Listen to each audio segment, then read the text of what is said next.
몽골에 청년들과 단기 선교를 갔을 때에 전통 가옥인 겔에서 잠을 잤습니다. 잠을 자다가 새벽에 이렇게 눈이 떠지게 되었는데 밤하늘을 이렇게 올려다보는데 별들이, 정말 저는 그런 장면은 처음 봤습니다. 별들이, 이 위도가 높아서 그런지는 모르겠지만 별들이 그렇게 가까이서 막 쏟아져 내리는 그런 장면을 보았습니다. 하나님께서 밤하늘에 펼쳐놓으신 그 웅대한 대자연의 향연, 그 앞에서 저도 모르게 탄성이 터져 나왔고 저의 어린 시절이 생각났습니다. 여름이 되면 마당에 멍석을 깔아놓고 저녁을 먹습니다. 멍석 옆에는 모기를 쫓는 모닥불을 피워놓습니다. 감자와 고구마가 모닥불 안에서 노릇노릇 익어가고 있습니다. 밥을 먹고 난 이후에 멍석에 누워서 북극성과 북두칠성 별자리를 찾기도 하고 밤하늘을 수놓고 있는 그 웅대한 은하수, 그리고 그 사이를 가로지르는 별똥별을 보면서 감탄하곤 했습니다.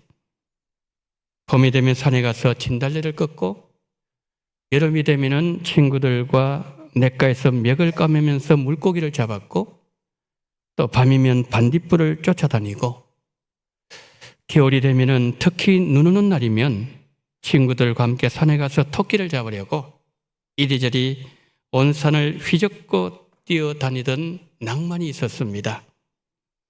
그런데 요즘 우리가 얼마나 바쁘게 사는지 밤하늘의 별을 쳐다보는 여유가 없을 정도입니다. 그러나 우리가 한편으로 생각해 보면 바쁜 것도 아름답고 귀한 일이기도 하다는 거지요. 복음서를 보면 예수님께서 얼마나 바쁘게 사셨는지를 우리에게 보여주고 있습니다. 첫째, 우리가 살펴볼 내용은 바쁘게 활동하신 예수님에 관한 내용입니다. 예수님은 잠시도 쉬시는 날이 없었습니다. 얼마나 바쁘셨으면 예수님께서 타신 배에 베개가 있었을까요? 그런데 놀라운 점은 그렇게 바쁘셨던 예수님에게 다급해 하시거나 스드럼으로 인하여 나타나는 분주함이 발견되지 않았다는 것이죠. 목적지가 있어서 바쁘게 움직이시는 중에도 한 여인이 예수님의 옷자락을 잡고 불쌍히 여겨달라고 하면 가던 길을 멈추어서서 여인의 사연을 들으셨고 고쳐주시는 여유를 보이면서도 예수님은 시간을 허비하지 않으셨고 정돈된 모습을 보여주셨습니다. 예수님은 바쁘셨지만 예수님의 눈에는 평온함이 있었고 예수님은 손은 부드러우셨고 예수님의 마음에는 따뜻한 온기가 느껴졌습니다. 그렇게 바쁘게 사셨던 예수님께서 돌아가실 때 십자가 위에서 잊을 수 없는 마지막 말씀을 남기셨습니다. 다 이루었다. 다 이루었다는 말씀으로 주님의 공생의 3년의 퍼즐이 마침내 완성되었다는 말씀이죠. 사명을 이루는 삶을 살기 위해서는 게으르지 않아야 된다는 교훈을 십자가 위에서의 마지막 말씀으로 보여주고 있다는 거죠. 우리도 언젠가 우리 인생의 마지막 순간에 다 이루었다는 이 말을 남기기 위해서는 정신없이 우리가 분주해하는 삶을 사는 것이 아니라 잘 짜여진 스케줄에 따라서 움직이는 것처럼 정돈된 삶을 살면서 사명을 완수하기 위해서 열심히 달려가야 된다는 교훈을 예수님으로부터 받게 된다는 것이죠. 그런데 여러분, 이 예수님을 닮기 위해서 평생 예수님을 바라보는 삶을 살았던 사람, 그 사람이 바로 바울이었어요. 그래서 우리 두 번째로 살펴볼 내용은 예수님만 바라보았던 바울. 사도행전 20장 24절은 바울의 소원을 이렇게 기록합니다. 내가 달려갈 길과 주 예수께 받은 사명, 곧 하나님의 은혜의 복음을 증언한 일을 마치려 하면은 나의 생명조차 조금 더 귀한 것으로 여기지 아니하노라. 이 땅에서 바울의 인생 목표가 뭐라고 말씀하고 있습니까? 사명을 이루기 위해서 최선의 노력을 하는 것을 넘어서서 주신 사명을 마치는 것, 그것이 사도 바울의 인생 최종 목표였다는 겁니다. 자, 그렇다면 바울이 이루고자 했던 소원이 과연 이루어졌을까요? 바울이 이 땅에서 남겼던 마지막 서신, 순교 직전에 남겼던 디모데후서 4장 7절에서 바울은 이런 말을 합니다. 내가 선한 싸움을 싸우고 달려갈 길을 마치고 믿음을 지켰으니, 바울은 달려갈 길을 마쳤다고 고백하고 있죠. 바울이 달려갈 길을 마칠 수 있었던 것은 십자가에서 다 이루었다고 마지막으로 말씀하신 주님을 푯대로 삼고 바울이 달려왔기 때문에 내가 달려갈 길을 마쳤다는 그의 고백이 가능했던 것이죠. 여러분, 바울이 디모데후서 4장 7절에서 마쳤다고 했던 저 단어는 예수님께서 십자가에서 다 이루었다고 외치셨던 말씀과 원형이 같은 단어입니다. 무슨 말씀입니까? 예수님께서 아버지 하나님을 향해서 아버지 다 이루었습니다 라는 외침을 이제는 바울이 예수님을 향해서 주님 다 마쳤습니다 라고 동일하게 고백했다는 말입니다. 하나님께서 우리에게 맡겨주신 각자의 사명이 있습니다. 성도 여러분, 잘 맞춰가고 있습니까? 우리는 직분을 받았습니다.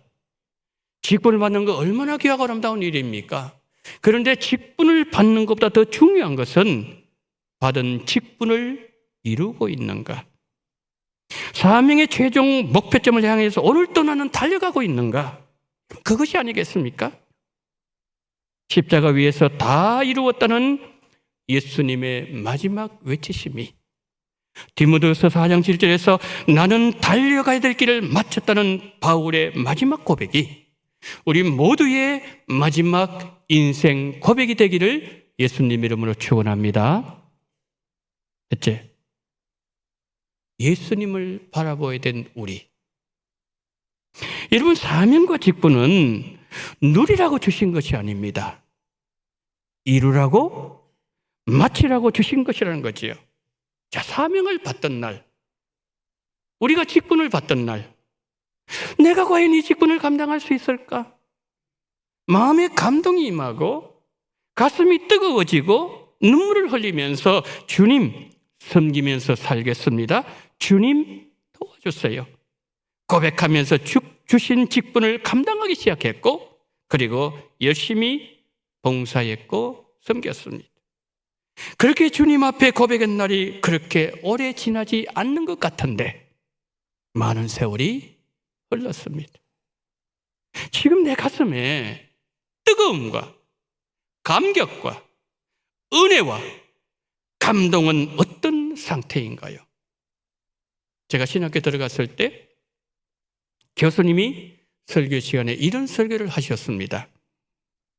신학을 하기로 결단하고 신학교에 들어온 전도사들의 가슴이 이글이글 타오르는 영광로이지만 신학교를 졸업하고 학교를 나설 때는 뜨겁게 타오르던 영광로의 불이 사그러져서 한 줌의 재로 남아서는 안 된다 라는 설교를 하신 것 아직 제 마음에 남아 있습니다.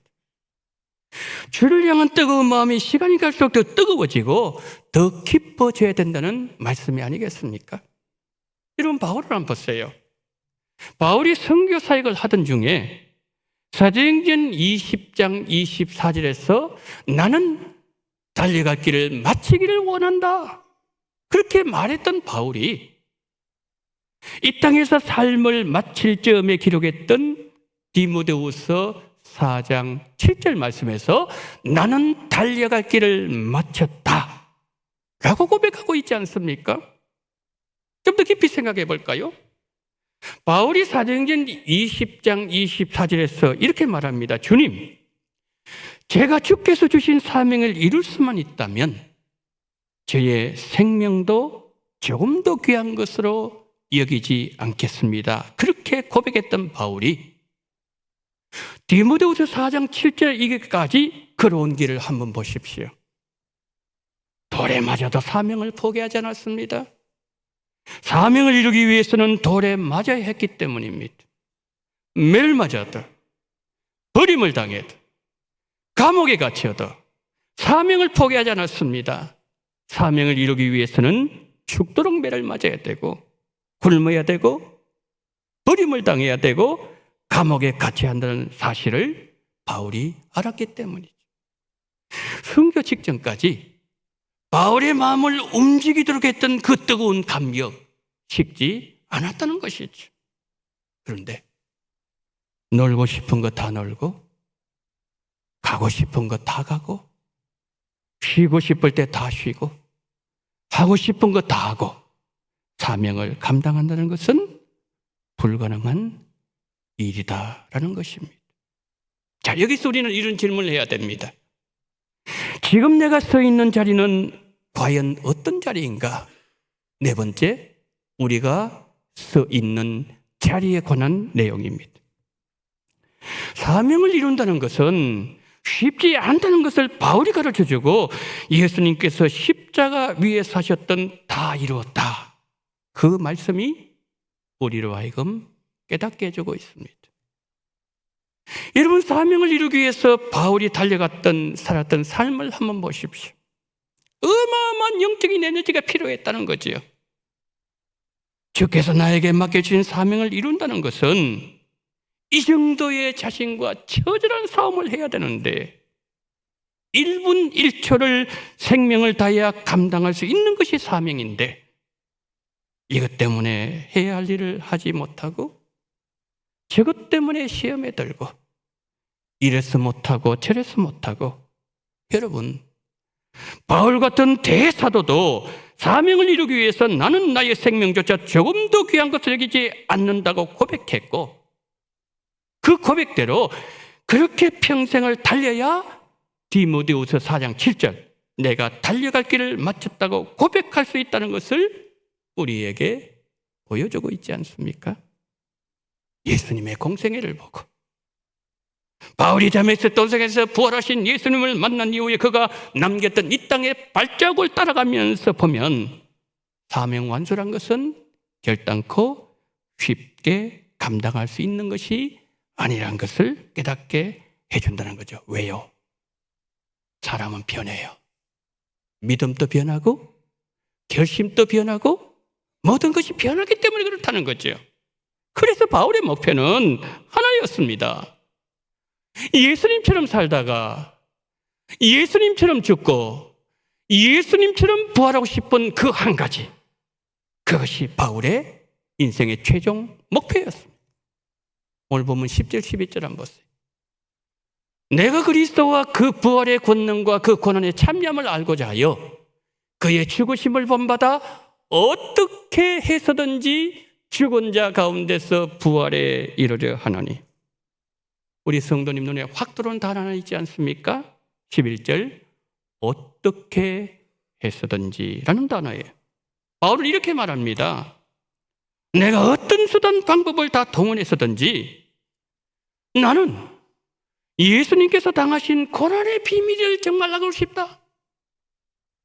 예수님 부활이 내 부활이 되는 것이다. 그것이 내 인생의 최종 목표로 삼고 나는 달려가고 있다. 나는 예수님처럼 살다가 예수님처럼 다 이루었다는 말을 남기고 죽기를 원하고, 예수님 부활하신 것처럼 내가 주님과 함께 부활하여 영생을 누리는 것이 내 인생의 최종 목표다.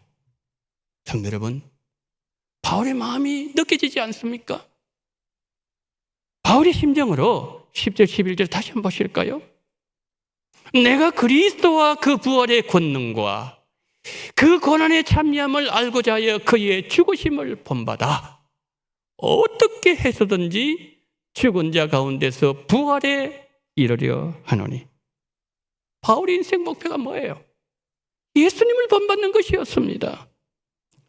예수님께서 십자가에서 다 이뤘다고 하신 그 말씀을 내가 본받으려면 나는 예수님처럼 살아야 된다. 예수님께서 십자가를 지시는 것을 두려워하지 않고 십자가를 지셨다면 나도 나에게 지어진 십자가를 피하지 않고 십자가를 져야 되고, 예수님께서 사명을 감당하기 위해서 3년 동안 사셨던 그 삶을 나도 살아내야 되고, 예수님처럼 죽으면은 나의 죽음은 예수님을 위하여 죽는 죽음이기에 내 죽음은 가장 영광스러운 죽음이 되는 것이고, 예수님 부활하신 것처럼 나도 예수님처럼 부활할 것이다. 나는 평생 예수님 한 분만 본받으면서 살 것이다. 이런 바울의 소원은 거창한 것이 아니었습니다. 이게 뭐 거창한 겁니까? 예수님처럼 살다가 예수님처럼 죽고 예수님의 부활의 영광에 참여하는 것, 그것이 바울의 소원이었습니다. 그러면서 바울은 그가 살아왔던 삶을 오늘 본문에서 한 단어로 이렇게 표현합니다. 나는 달려간다. 12절 14절 보실까요? 내가 이미 얻었담도 아니요 온전히 이루었담도 아니라 오직 내가 그리스도 예수께 잡힌 바 된 그것을 잡으려고 달려가노라. 14절 푯대를 향하여 그리스도 예수 안에서 하나님이 위에서 부르신 부름의 상을 위하여 달려가노라.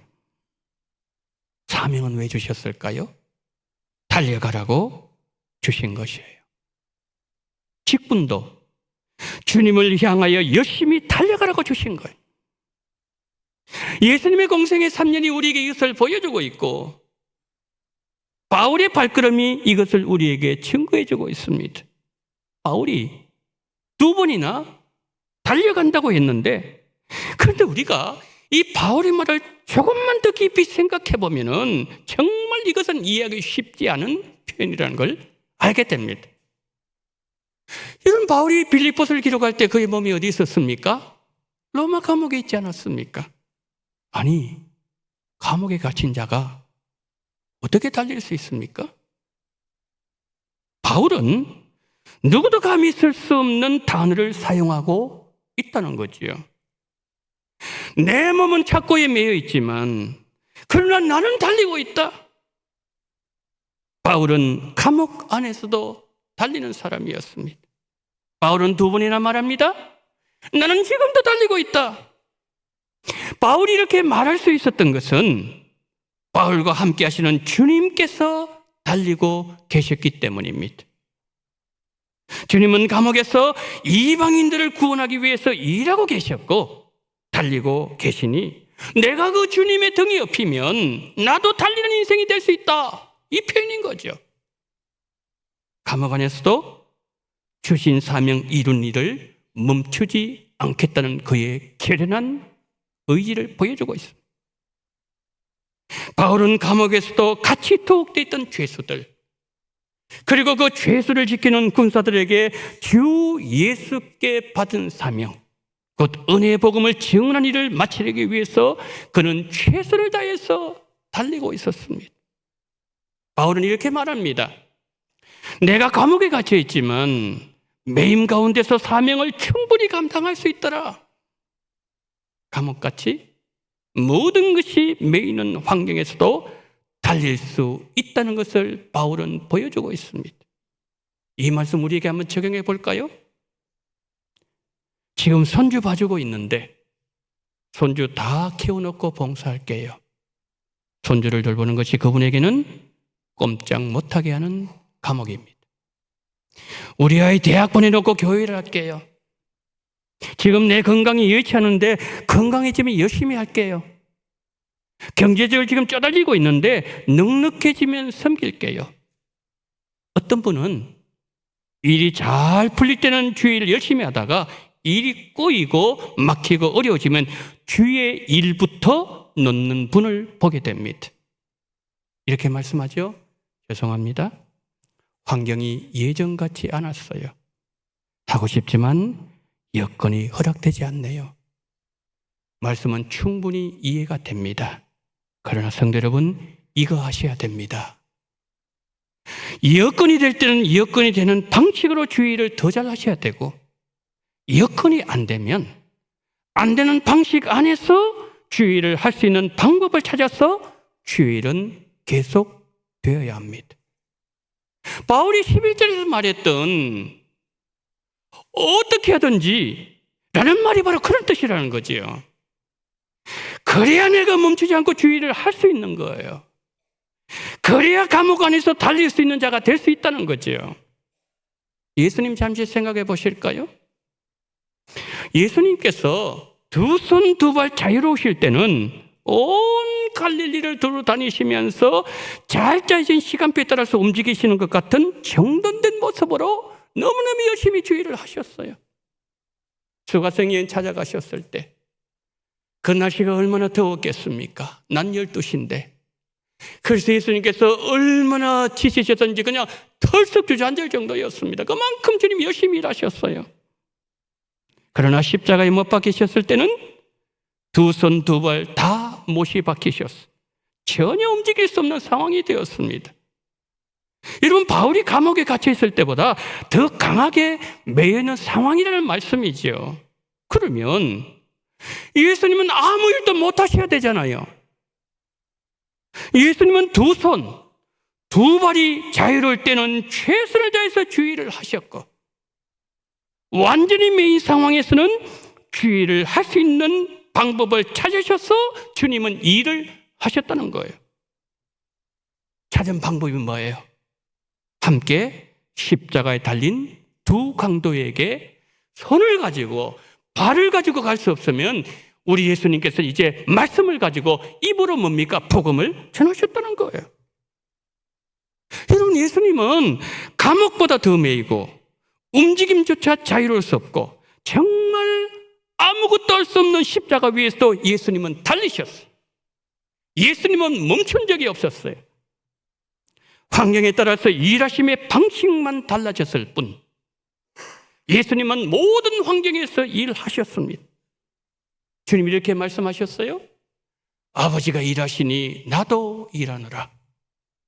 주 예수님을 따라서 바울은 어떻게 말합니까? 주가 일하시니 나도 일한다. 바울은 에베소서 5장 16절에서 이런 말을 합니다. 세월을 아끼라. NIV 영어 성경은 이렇게 번역합니다. 모든 기회를 최고로 만들어라. 자, 자연의 세계에 사계절이 있는 것처럼 우리 영혼에도 사계절이 있습니다. 우리 영혼의 겨울을 만날 때가 있고 화려한 꽃을 피우는 인생 봄날을 만날 때도 있습니다. 내 인생이 활짝 피어나는 봄이 되든 아무것도 할 수 없는 움츠러지게 만드는 겨울이오든 사계절을 다 내 인생 최고의 계절로 만들어야 한다는 바울의 말이에요. 어리석은 자는 인생 겨울이 오면 이런 말을 합니다. 여름이 참 좋았는데 그러면서 겨울을 허비해요. 그럼 무더운 여름이 옵니다. 그럼 이런 말을 합니다. 내 인생 봄날은 언제 오나? 그러면서 하나님 주신 시간을 허비한다는 거죠. 이솝 우화에 등장하는 배짱이 같은 사람입니다. 하나님께서 최고의 환경과 기회를 주셨지만 배짱이처럼 세월을 허비하는 사람이 있는가 하면 개미처럼 인생의 어떠함을 상관하지 않고 열심히 땀을 흘리면서 일을 하고 다가올 미래를 미리 준비하고 하나님 주신 계절을 최고의 계절로 만드는 사람도 있다는 것이 본문에서 바울이 우리에게 전하는 메시지입니다. 여러분, 바울이 감옥에 갇혀있는 시간은 바울 인생의 겨울이 찾아온 거예요. 그렇지만 바울은 그 시간을 최고의 시간으로 만들었습니다. 예수님은 십자가 위에서도 달리셨고 바울은 감옥 안에서도 달렸습니다. 여러분에게 어떤 계절이 찾아왔습니까? 지금 찾아온 그 계절이 아무것도 할 수 없고 모든 것에 매이게 하는 감옥일지라도 여러분들은 충분히 달리실 수 있습니다.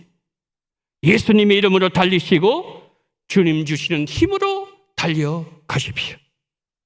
예수님은 양손과 양발에 못이 박혔던 십자가 위에서도 달리셨고, 바울은 온몸을 매이게 만들었던 감옥에서도 달렸으니 우리는 예수님보다 더 좋은 환경에 있고 바울보다 더 나은 환경에 있으니 여러분들도 열심히 달리십시오. 하나님 주시는 기회는 늘 있는 것이 아니란 것을 우리 인생이 말해주고 있지 않습니까? 아무리 주의를 하고 싶어도 몸에 병이 찾아오면 할 수 없습니다. 나이 들고 힘이 없으면 일을 하고 싶어도 할 수가 없습니다. 그래서 전도서 기자는 전도서 3장 1절에서 이런 말을 합니다. 범사에 기한이 있고 천하만사가 다 때가 있나니. 우리가 하는 일은 모든 인생의 모든 일들은 때가 있고 기회가 있으니 기회 놓치지 마라. 기회가 언제예요? 오늘이 바로 그날이란 거예요. 어제도 내 시간 아니에요. 내일도 내 시간 아닙니다. 오늘 지금이 바로 내 시간이라는 거예요. 하나님 주신 때와 기회를 최고로 만드는 지혜로운 성도들이 되라는 전도자의 가르침입니다. 성도 여러분, 라오스를 향해서 힘껏 달려가십시오. 필리핀 향해서 열심히 달려가십시오.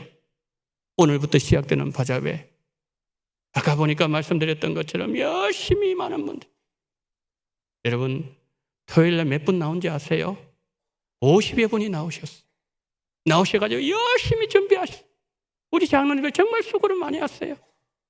많은 성도들이 나오셔가지고 그 아까운 시간을 주를 위해서 다 드리는 모습 보면서 제가 감동이 되었어요. 함께 식사를 하는데 마음에 막 감동이 되더라고요.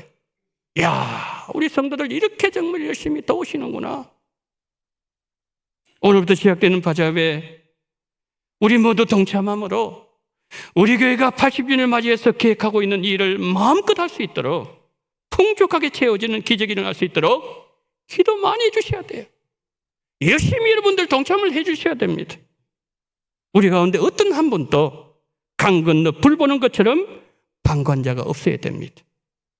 열심을 다해 동참하십시오. 원동교의 머리 되시는 예수님 분명히 기뻐하실 것입니다. 사명 감당하는 중에 여러분이 힘이 붙이실 때 십자가 위에서 달리신 예수님을 바라보세요. 감옥에 달리신 바울을 생각하세요. 주님께서 분명히 여러분에게 힘을 주실 것입니다. 어떤 왕직에서도 예수님처럼 달리시고 바울처럼 주님을 향하여 달려가시기를 지금도 우리 안에서 달리고 계시는 예수님 이름으로 축원합니다. 아멘.